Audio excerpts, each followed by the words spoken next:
Hello friends, வணக்கம். இன்றைக்கி மாம்பழ குழம்பு வைக்க போகிறோம். அதுக்கு ஒரு மாம்பழம் எடுத்திருக்கேன், வெங்காயம், 2 பச்சை மிளகாய், இஞ்சி, ஒரு பல் பூண்டு, ஒரு தக்காளி, இது துருவி வச்சுருந்த தேங்காய், மாம்பழ குழம்புக்கு கொஞ்சம் தயிர் ஊற்றுறதுக்கு தயிர். இப்போ கட் பண்ணிவிட்டு உங்ககிட்ட காட்டுறேன். கட் பண்ணி வச்சுருக்கேன் பாருங்கள். வெங்காயத்தை சின்ன வெங்காயம் காட்டினேன்னா அது கட் பண்ணி வச்சுருக்கேன். ஒரு பல் பூண்டையும் கட் பண்ணி வச்சுருக்கேன். இஞ்சியை துருவி வச்சுருக்கேன். ஒரு தக்காளி பழத்தை பொடிசாக கட் பண்ணி வச்சுருக்கேன். பச்சை மிளகாவையும் கட் பண்ணி வச்சுருக்கேன். மாங்காய், அரை மாங்காய் கட் பண்ணி வச்சுருக்கிறேன். இப்போ தாளிக்கிறதுக்கு கடாயை வச்சுருக்கிறேன். இப்போ தேங்காய் எண்ணெய் தான் ஊற்றணும். இதுக்கு ரீஃபண்ட் ஆயிலோ நல்லெண்ணெயோ ஊற்றணும். தேங்காய் எண்ணெய் ஊற்றி தாளித்தாதான் இதுக்கு அந்த டேஸ்ட்டு வரும். கொஞ்சோண்டு ஊற்றிட்டு ஃபஸ்ட்டு வெங்காயத்தை போடும். ரொம்ப வதக்கக்கூடாது, இதை லைட்டாக தான் வதக்கணும். பொன்னிறமாலாம் இதெல்லாம் வதக்கக்கூடாது.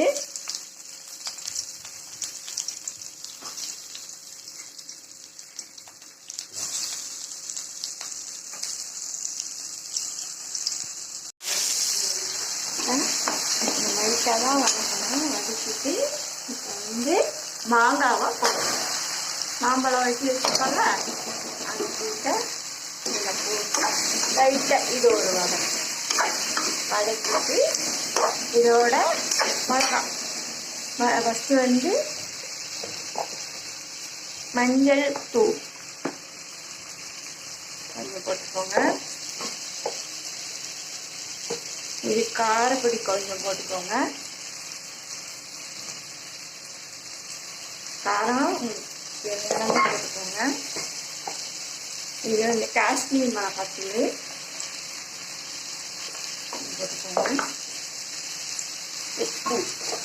உப்பு தேவைக்குள்ளது போடுங்க, நிறையா போட்டுறாதீங்க.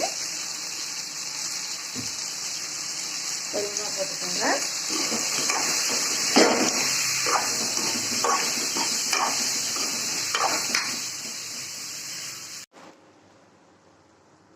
தேங்காய் சீரகம் அரைச்சி வச்சுருக்கோமா, அதை மாங்காய் வெந்துருச்சு. மாம்பழம் அந்த தண்ணியெல்லாம் வற்றி நல்லா மதுரை வந்துச்சு. இப்போ இது ஒரு கொதி வரட்டும்.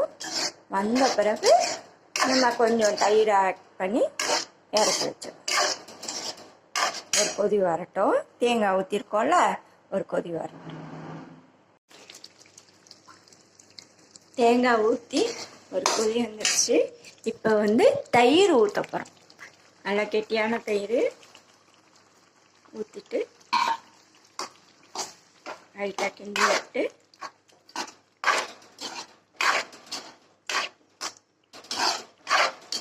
அவ்வளோதான். கேரளா மாம்பழ குழம்பு ரெடி ஆயிடுச்சு. இப்போ இதுக்கு தாளிப்பு போட்டுடலாம். மாம்பழ குழம்புக்கு தேங்காய் எண்ணெய் கொஞ்சம் ஊற்றிருக்கேன். கடுகு போட்டேன்.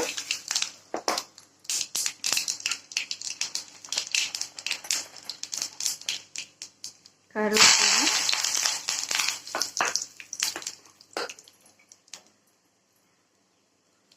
வெங்காயம் போட்டு தாளிச்சு விட்டோம்னா நல்லாயிருக்கும். 2 வரமிளகாய் கிள்ளி போடணும். இவங்க பாரு, வரமிளகாய் 2 போட்டு அவ்வளோதான்.